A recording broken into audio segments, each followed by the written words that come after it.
கிறிஸ்துவுக்குள் பிரியமானவர்களே, இந்த நாளுக்கான தினசரி தியான வசனம் மத்தேயு எழுதின சுவிசேஷம் 6வது அதிகாரம் 11வது வசனம். மத்தேயு 6:11. மேத்யூ 6:11. எங்களுக்கு வேண்டிய ஆகாரத்தை இன்று எங்களுக்கு தாரும். அதாவது முதலாவது ஒரு ஒரு நம்மளுடைய ஜெபிக்கிறவங்களுடைய ஒரு தேவை என்ன என்று சொல்லக்கூடியதாக, அதாவது மூன்று விண்ணப்பங்கள் கர்த்தருக்கு, ரெண்டாவது 3 விண்ணப்பங்கள் மனுஷனுடைய தேவை. முதலாவது தேவை, மனுஷனுடைய தேவை என்ன? ஆகாரம். இது 2 விதமான ஆகாரத்தை பார்க்கலாம். ஒன்று மாம்ச பிரகாரம் ஆகாரம். ஏன்னா நம்ம மாம்ச பிரகாரம் சாப்பிடலைன்னா மரிச்சு போயிடுவோம். ஆனால் அதே நேரத்தில் நமக்கு என்ன வேணும்? தேவனுடைய வார்த்தை, மன்னா என்று சொல்லக்கூடிய தேவனுடைய வார்த்தை தான் நமக்கு ஆகாரம். ஏன்னா நீங்கள் பார்க்கும்போது யோபு முதலாவது எழுத புஸ்தகத்திலேயே யோபு 23வது அதிகாரம் 12வது வசனம் சொல்லும்போது, அவர் உதடுகளின் கற்பனைகளை விட்டு நான் பின்வாங்குவதில்லை, அவருடைய வாயின் வார்த்தைகளை எனக்கு வேண்டிய ஆகாரத்தை பார்க்கிலும் அதிகமாய் காத்து கொண்டேன். எப்படி? அவருடைய வார்த்தை எனக்கு வேண்டிய ஆகாரத்தை காட்டிலும் மிக அதிகமாக நான் காத்து கொண்டிருந்தேன், அதை பாதுகாத்து கொண்டேன்னு சொல்லக்கூடியதா. அப்போ என்ன? ஒரு மனுஷன் அப்பத்தினால் மாத்திரம் அல்ல. மத்தேயு 4வது அதிகாரத்தில் நம்ம தெளிவாக பார்த்தோம். சாத்தான் சோதிக்கும் போது என்ன சொல்கிறான்? இந்த கற்களை நீங்கள் அப்பமாக மாற்றும் போது ஆண்டவர் என்ன சொல்கிறாரு? மனுஷன் அப்பத்தினால் மாத்திரமல்ல, தேவனுடைய வாயிலிருந்து வரும் ஒவ்வொரு வார்த்தையினாலும் பிழைப்பான் அப்படிங்கிறத நம்ம பார்க்குறோம். அப்போ கர்த்தராகிய இயேசு கிறிஸ்து நமக்கு என்ன சொல்லி கொடுத்தாரு? ஆகாரம் முக்கியம்தான், ஆனால் அதை காட்டிலும் நம்முடைய அதிகமான தேவை என்ன? கர்த்தருடைய வார்த்தை. ஏன்னா நீங்கள் கர்த்தராகிய இயேசு கிறிஸ்து சமாரியா வழியே போகும்போது பசியாக இருக்கிறாரு. சீஷர்கள் போய் ஆகாரம் வாங்கிட்டு வர சொல்கிறாங்க. அப்பொழுது அங்கே சமாரிய ஸ்திரீ வர்றாங்க. அந்த சமாரிய ஸ்திரீகிட்ட பேசி அந்த சமாரிய ஸ்திரீ ஊருக்குள்ளே போய் எல்லார்ட்டையும் சொல்ல போகிறாரு. முதல்ல சமாரிய ஸ்திரீ தான் கர்த்தராகிய இயேசு கிறிஸ்துவை ஏற்றுக்கொள்கிறாங்க.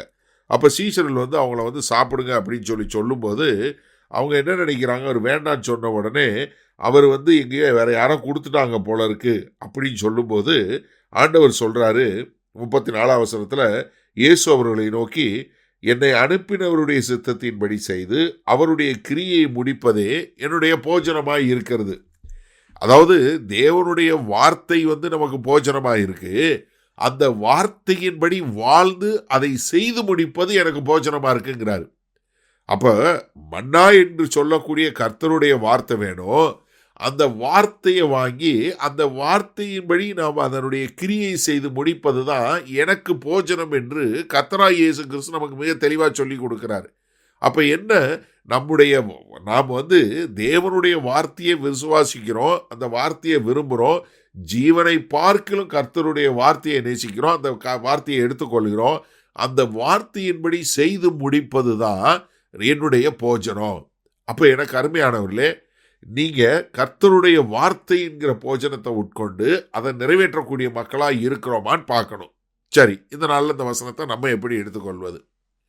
இப்போ நம்ம எப்படி ஆயிட்டோம்னா, இந்த நாட்களில் சாப்பாடு நமக்கு ரொம்ப அதிகமாக கிடைக்கிறது.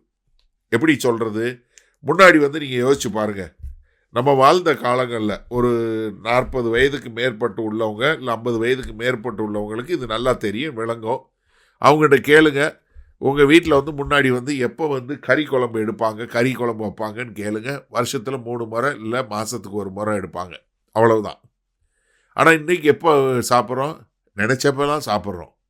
மத்தியானமும் ராத்திரியும். இப்போ இருக்க பிள்ளைங்கிட்டுக்கு என்ன கேட்குறான்? என்ன நீ ஒரு சிக்கன் வைக்கக்கூடாதான்னு கேட்குறான். அப்படி இல்லைன்னு என்ன கேட்குறான்? ஒரு முட்டையாவது போடக்கூடாதான்னு கேட்குறான். அவனுங்களுக்கு என்ன ஆயிடுச்சு? ரொம்ப சாப்பாடு அதிகமாகிருச்சு. அதனால் நம்ம சாப்பிட்ற கெப்பாசிட்டியும் கூடிருச்சு. நல்லா சிந்திச்சு பாருங்களேன். நம்ம முன்னாடி இருந்த வாழ்க்கையை விட இப்போ அதிகமாக சாப்பிட்றோம். ஒரு ஆய்வு சொல்லுது, நம்ம 1960வது வருஷங்களில் இருந்த நம்ம எடுத்துக்கொண்ட சுகர் அளவு, சர்க்கரையினுடைய அளவை காட்டிலும் இப்போ குறைந்தபட்சம் எல்லாருமே சராசரியாக 20% 20 மடங்கு அதிகமாக சாப்பிட்றோம். ஒரு சிலர் 30 மடங்கு. அதாவது நான் சொல்கிறது சதவீதம், மடங்கு. அதாவது முன்னாடி 10 கிராம் சாப்பிட்டீங்கன்னா இப்போ நீங்கள் கிட்டத்தட்ட 20 மடங்கு அதிகமாக சாப்பிட்றீங்க. 10 கிராம் சாப்பிட்டாலும் இப்போ எவ்வளோ சாப்பிட்றீங்க? 200 கிராம் சாப்பிட்றீங்க. அந்த அளவுக்கு நம்ம அதிகமாக சாப்பிட்றோம். அதனால நம்ம இந்த சாப்பிட்டு கர்த்தருடைய வார்த்தையை நேசிக்கிறத குறைச்சிட்டோம். சபையிலையும் பாருங்க, ஒரு உபவாச ஜெபம்னா நம்ம என்ன பண்ணுறோம்? முடிஞ்ச உடனே என்ன சாப்பாடு போடுறது தான் பேசுகிறோம்.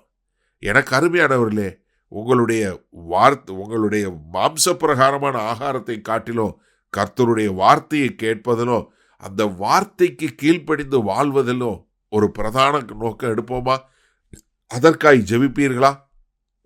வல்லபிதாவே, இந்த செய்தியை கேட்டுக்கொண்டிருக்கிற எனக்கு அருமையான சகோதர சகோதரிகள் ஒவ்வொருவரும், ஆமாண்டவரே, உம்முடைய வார்த்தையை நேசிக்கிறவர்களாய் அந்த வார்த்தையை கேட்டு அதை செய்து முடித்து இதுவே என்னுடைய போஜனம் என்று அறிவிக்கக்கூடிய மக்களாய் வாழ எங்கள் தேவன் கிருபை பாராட்ட வேண்டுமாய் இயேசு கிறிஸ்துவின் மூலம் ஜெபிக்கிறோம் வல்லபிதாவே, ஆமேன்.